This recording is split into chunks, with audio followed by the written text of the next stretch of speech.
Radio Kedar आपका अभिवादन करता है। मैं हूं राजेश पांडे और आज मैं पहुंचा हूं जागधार स्थित कृषि विज्ञान केंद्र में और यहाँ मैं मुलाकात कर रहा हूं डॉक्टर संगीता जी से। डॉक्टर संगीता पशुपालन विशेषज्ञ हैं और डॉक्टर संगीता जी से मैं जानना चाहूँगा कुक्कुट के बारे में। यहाँ मैं कुक्कुट को देख रहा हूँ और रुद्रप्रयाग के लिहाज से कुक्कुट पालन में कितनी संभावनाएं हैं और यहाँ किन प्रजातियों को हम लोग पाल सकते हैं। सबसे पहले तो सब लोगों को मेरा नमस्कार। जैसे कि सभी लोगों को पता है, रुद्रप्रयाग बहुत पहाड़ी इलाका है और यहाँ पे जो तापमान है वो बहुत कम रहता है। कम सर्दियों में तो मतलब 10 डिग्री से कम ही बोलेंगे, और भी ज़्यादा कम, कई बार माइनस में भी जो तापमान है वो चला जाता है।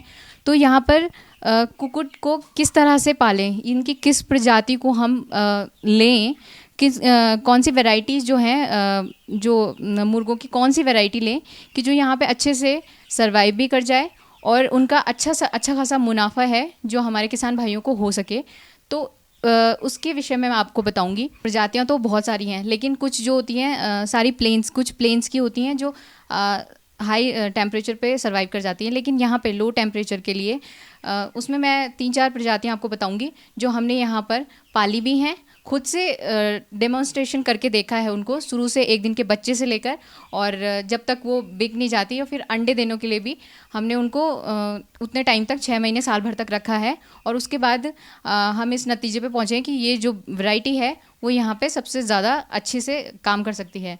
सबसे पहले तो रेम्बो रूस्टर और सतपुड़ा, क्रॉयलर और कड़कनाथ। तो सबसे पहले रेम्बो रूस्टर के बारे में बताती हूँ। रेम्बो रूस्टर बहुत लो टेम्परेचर पे भी सर्वाइव कर जाते हैं।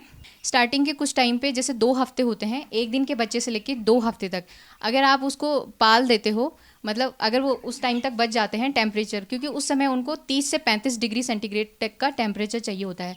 उस बीच उस समय हमें थोड़ा ज़्यादा सावधानी बरतनी पड़ती है। तो उसके लिए हम क्या करते हैं, या तो हीटर लगाते हैं या फिर जो 100-200 वाट के बल्ब होते हैं उसके थ्रू भी हम उसको ज़्यादा जो कमरा है उसका टेम्परेचर बढ़ाते हैं।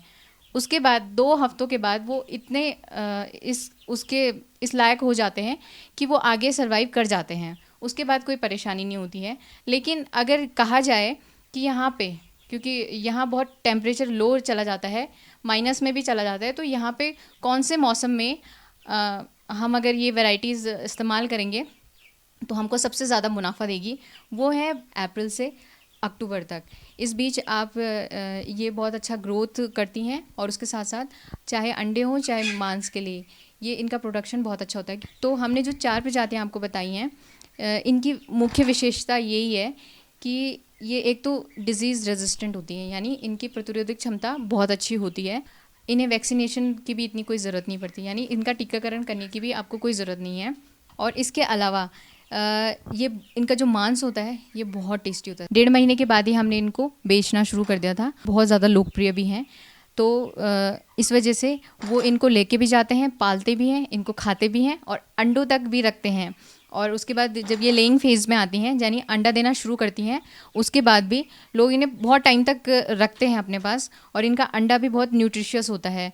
अगर प्रोटीन की बात करें, रेम्बो रूस्टर में हमने एक इनका प्रोटीन कंटेंट दिखाया था।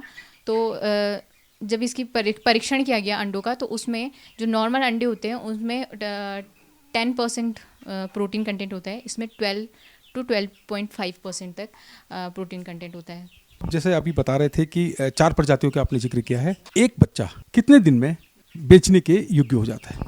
सर, इस वैरायटी की विशेषता, ये जो 3-4 वैरायटीज़ मैंने आपको बताई हैं, वैसे जो देसी वैरायटी होती है ये सारी देसी वैरायटीज़ में आती हैं। अब मैं कड़कनाथ को आपको बताती हूँ, वो थोड़ा ग्रोथ रेट उनका थोड़ा स्लो होता है, तो वो 7 से 8 महीने में 1 से 1.5 किलो की होती हैं। और जो रेम्बो रूस्टर है वो आपका 1.5 महीने में 1 किलो का हो जाता है।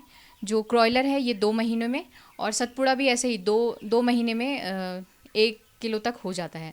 तो 1 किलो के बाद तो वो बिकने को तो वैसे ही तैयार हो जाते हैं। जैसे कि आप बता रहे थे कि कड़कनाथ 7 महीने में तैयार होता है और ये 1 से 1.5 महीने में तैयार हो जाते हैं, बेचने के योग्य हो जाते हैं। कोई भी व्यक्ति अगर मुर्गी पालन करता है तो वो उसको व्यावसायिक उत्पादन के लिए ही करता है। जो 4 प्रजाति आपने मुझे बताई है, ये कितने का एक पीस मिलता है और इसको जब तक उसको बेचने की जो अवस्था आती है तब तक कितना उस पर लागत आ जाती है और उसमें वो कितने का बिकता है और उसका लाभ क्या होता है? इसमें ये 3-4 वैरायटी जैसे कि मैंने आपको बताया 1.5 से 2 महीने में बिकने के लिए हो जाती है रेडी। ये जो हम लोग इसको पशु लोग ऋषिकेश से लेके आते हैं, तो वहाँ पे जो गवर्नमेंट पोल्ट्री यूनिट है वहाँ से इनके 1 दिन के बच्चे हम लेके आते हैं। तो अगर इनकी बात करें तो जो सतपुड़ा और क्रोइलर और रेनबो रूस्टर हैं, ये 25 से 30 रुपये पर पीस आ जाता है, ठीक। और जो ये कड़कनाथ हैं ये 35 रुपये तक आ जाता है। डिपेंड करता है कि कौन से टाइम पे लेके आते हैं, मौसम का भी बहुत फ़र्क पड़ता है, कभी ज़्यादा ऊपर नीचे होता रहता है, पर 30-35 तक ये सब आ जाते हैं।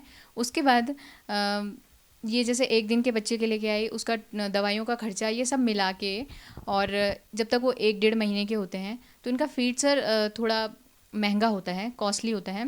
इसका आता है प्री स्टार्टर, स्टार्टर और फिनिशर, या फिर चिक फीड, ग्रोवर फीड और फिनिशर। इस टाइप से इनके जो अलग अलग एज ग्रुप के लिए अलग अलग टाइप के फीड आते हैं। बारीक दाना, मोटा दाना, और उससे बॉडी वेट गेन करने के लिए इनके अलग अलग आहार आता है। तो 1 से 1.5 महीने में ये लगभग सारी वैरायटी 2 से 2.25 किलो का फीड खाकर वो 1 से 1.5 किलो की हो जाती है, ठीक।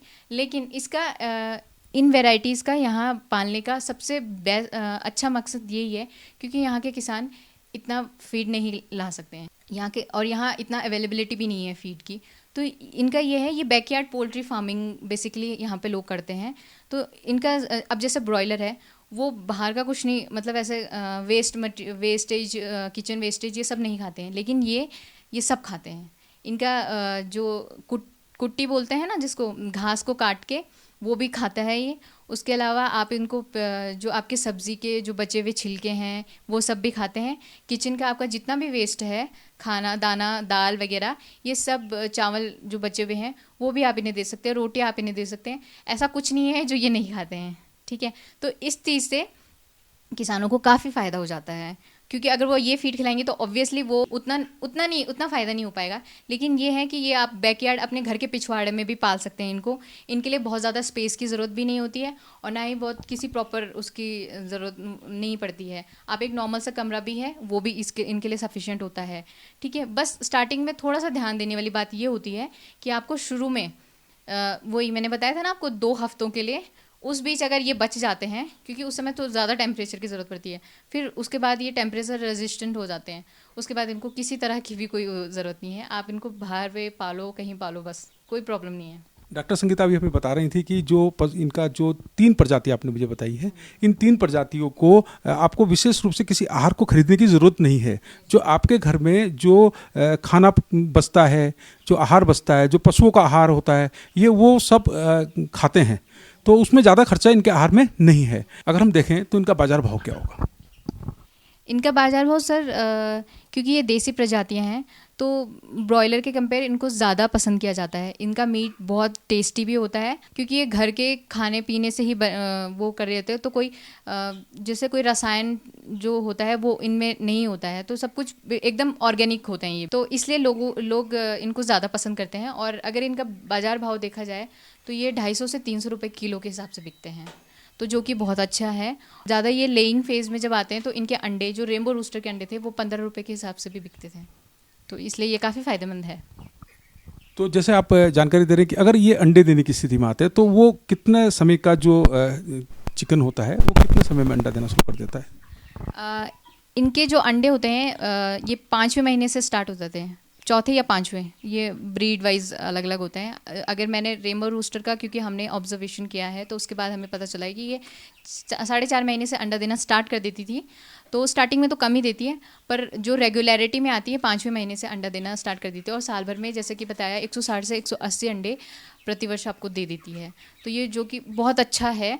और जिस हिसाब से, क्योंकि देसी जो अंडे होते हैं जैसे कि आपने देखे होंगे वो हल्के ब्राउन कलर के होते हैं, भूरे रंग के होते हैं, तो वो ज़्यादा लोकप्रिय हैं जो बाज़ार में हमें सफ़ेद वाले अंडे मिलते हैं, इसलिए तो काफ़ी अच्छा प्रॉफिट है इस। पौष्टिकता के लिहाज से देखें तो इनके जो मीट की बात हम करते हैं और जो अंडों की बात करते हैं वो कितना उपयोगी है, और रोग के हिसाब से भी अगर हम बात करें तो? सर ये हर तरह से उपयोगी है, क्योंकि अगर पौष्टिकता के हिसाब से देखें तो क्योंकि ये घर के वेस्ट मटेरियल को वेस्टेज मतलब जो चावल दालें वगैरह ये सब चीज़ें खा के वो करती हैं, तो इसमें बाहर से कोई टीका वगैरह नहीं लगा है, कोई बाहर से कोई मेडिकेशन नहीं जा रही है इसको, कोई दवाई किसी तरह की कोई जो रसायन कुछ नहीं खा रहा है। ऑब्वियसली ये ऑर्गेनिक हुआ तो आप सबके लिए बेनिफिशियल होगा, इससे आपको कोई साइड इफ़ेक्ट नहीं होंगे।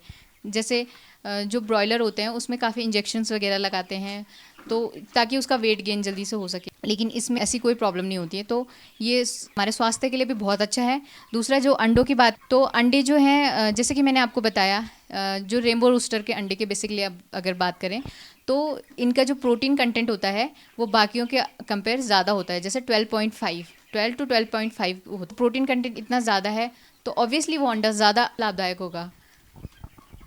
किस मौसम में इनमें संक्रमण की ज़्यादा आशंका रहती है?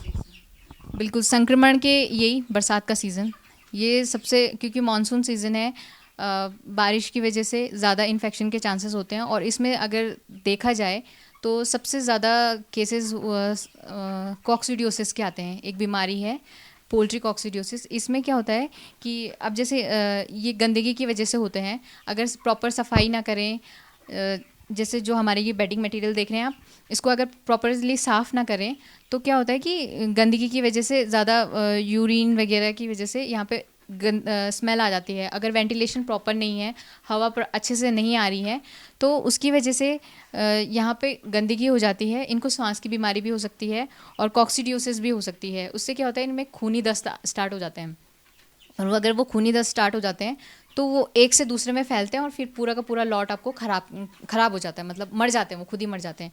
आपने बताया कि इनको संक्रमण से बचाने के लिए एक तो इनका वेंटिलेशन सिस्टम बहुत अच्छा होना चाहिए, हवादार जगह पे ये रहने चाहिए, थोड़ा सा जगह होनी चाहिए, और लगातार इसकी सफाई पर भी ध्यान देना चाहिए। अब मैं एक बात आपसे करता हूँ, इंटीग्रेटेड फार्मिंग पे अगर हम बात करते हैं तो इंटीग्रेटेड फार्मिंग में जो समन्वित खेती है उसमें ये कितना लाभदायक है? सर, इंटीग्रेटेड जो फार्मिंग है उसमें ये बहुत ज़्यादा लाभदायक है, कि जैसे कि आपको पता ही है, ये नीचे जो इसकी बिछावन इस्तेमाल करते हैं हम, तो इसकी बिछावन में सारे पोषक तत्व होते हैं। वो पोषक तत्व जो पौधों को अपने वृद्धि और विकास के लिए बहुत ज़रूरी है। जिस तरह से गाय का गोबर होता है उसमें मिट्टी के लिए सारे पोषक तत्व होते हैं, उसी तरह से इसमें भी सारे पोषक तत्व होते हैं, क्योंकि ये उनकी यूरिन, उनकी फीसेस की वजह से ये बहुत ज़्यादा पौष्टिक हो जाता है मिट्टी के लिए। ठीक, तो इसका इस्तेमाल, इसके बिछावन को हर 15 दिन में या फिर 15 दिन में हम इसको चेंज करते रहते हैं। तो अगर इसकी बिछावन को अगर हम उसके मैन्योर के रूप में लें तो वो उसके प्लांट की सेहत के लिए भी अच्छा होता है और उसकी प्रोडक्शन ग्रोथ के लिए भी बहुत अच्छा होता है। जो आप बता रहे हैं कि जो इसकी बिछावन है, जो वेस्ट है, इसको हम खाद के तौर पे इस्तेमाल कर सकते हैं और वो ऑर्गेनिक है पूरी तरह से। एक और बात बतानी है इसके साथ ही, जैसे आपने इंटीग्रेटेड फार्मिंग के बारे में बताया, तो अगर हम मछली पालन भी कर रहे हैं तो मछली पालन का और इनका बहुत अच्छा कनेक्शन है। जैसे कि आपने पीछे टैंक देखा है, उसके टैंक के ऊपर अगर हम वहाँ पे फ़िश डाल दें और उसके ऊपर इन मुर्गियों को रखें, तो इनकी जो फीसेस है, इनकी जो ड्रॉपिंग्स होती हैं, उनका इस्तेमाल अब मछलियों के फीड के रूप में, उनके खाने के रूप में कर सकते हैं। तो इस तरह से उनकी फीसेस के थ्रू हम मछलियों को भी पाल सकते हैं, और जो मछलियाँ मर गई हैं उनका इस्तेमाल हम इनके फीड के लिए कर सकते हैं। तो वो एक दूसरे को पूरक हो गए हैं। कड़कनाथ की वैरायटी है, वो इन 3 वैरायटी से अलग है। तो अगर हम देखें कि लाभ की स्थिति में, क्योंकि कोई भी किसान अगर मुर्गी पालन कर रहा है और भी किसी तरह की गतिविधि कर रहा है तो लाभ के लिए करता है, तो कड़कनाथ रुद्रप्रयाग जिले जैसे जो पर्वतीय जिले हैं वहाँ पर कितना लाभदायक हो सकता है? सर, कड़कनाथ बहुत लाभदायक है। सिर्फ यहाँ की दृष्टिकोण से नहीं, नीचे प्लेन्स की दृष्टिकोण से भी ये बहुत अच्छा है, क्योंकि सबसे पहले इसकी ग्रोथ माना कि स्लो है, लेकिन 7 से 8 महीने में ये 1 से 1.5 किलो का हो जाता है। दूसरा, इसका मीट का मैं कुछ फ़ायदे आपको बताऊंगी। बहुत गुणकारी है, बहुत औषधीय बोलते हैं इसको। इसके मीट में एक तो सबसे पहले कोलेस्ट्रॉल बहुत कम होता है, फैट बहुत कम होता है, जिसकी वजह से लोग इसको बहुत पसंद करते हैं। तो जैसे जो कोलेस्ट्रॉल को जिनको कोलेस्ट्रॉल की प्रॉब्लम है वो इसे खा सकते हैं। जिनको मतलब जिनको लो फैट चाहिए वो इसे खा सकते हैं। मतलब कई बीमारियों की ये दवा है, तो इस तरह से इस्तेमाल कर सकते हैं। लेकिन जैसे आपने बोला कि इसका ग्रोथ रेट इसका काफ़ी कम है, एज़ कम्पेयर टू इनके, क्योंकि ये 1.5 से 2 महीने में 1-1.5 किलो की हो जाती हैं, वो 7 से 8 महीने लगाती हैं। लेकिन ये सबसे पहले तो ये बहुत ज़्यादा लोगों को पसंद इसलिए आती है कि इसको काला मांसी कहते हैं। इसका मीट भी काला होता है, इसका रंग खून भी काला होता है, इसकी हड्डियाँ भी काली होती हैं, तो ये इसकी कलगी वगैरह सब कुछ काले होते हैं। तो इस वजह से ये बहुत लोकप्रिय भी है, थोड़ा अलग है बाकी के हिसाब से। और अगर आप बिलीव नहीं करोगे, लेकिन इसका जो मीट है वो यहाँ 1500 से 2000 के किलो पे भी बेचता है, 2000 रुपये किलो के हिसाब से। तो इतना कुछ ज़्यादा नुकसान भी नहीं है लोगों को, क्योंकि अगर अब आप ही खुद देखिए ना, 1.5 महीने में अगर ये 250 से 300 के बीच में बिक रही हैं, तो 7-8 महीने में वो 1500 से 2000 के बीच में बिक रही है, तो इतना बुरा भी तो नहीं है। इसकी बहुत सारी मेडिसिनल प्रॉपर्टीज़ भी हैं, तो ये ज़्यादा अच्छा है और लोकप्रिय भी है लोगों के बीच में इस वजह से। डॉक्टर संगीता अभी हमें बता रही थी कि रुद्रप्रयाग जैसे पर्वतीय जिलों में मुर्गी पालन कितना उपयोगी हो सकता है, और खासकर पलायन को रोकने के लिए अगर हम बात करें तो आप अपने घर पर मुर्गी पालन कर सकते हैं, मुर्गी पालन से एक अच्छा लाभ कमा सकते हैं, और इसके बाजार के लिए भी आपको ज़्यादा दूर जाने की ज़रूरत नहीं है। लोग घरों पर ही मुर्गियाँ खरीदने आते हैं और बाजार भी आसानी से इसका मिल जाता है। तो अभी हम बात कर रहे थे डॉक्टर संगीता जी से, जिन्होंने हमें मुर्गी पालन के बारे में बताया, और मुर्गी पालन के बारे में हमें आपने रोजगार की दृष्टि से भी बातें की हैं, और उन्होंने हमें बताया है कि किस तरह से आप अपने रोजगार को आगे बढ़ा सकते हैं, आप अपनी आजीविका को आगे बढ़ा सकते हैं, और ये कितना लाभदायक होता है। और उन्होंने इसकी मेडिसिनल प्रॉपर्टीज़ के बारे में भी हमें बताया, इसकी पोषक तत्वों के बारे में भी आपने हमें बताया है। धन्यवाद डॉक्टर साहब, आपका बहुत बहुत धन्यवाद। Thank you. Thank you sir, thank you.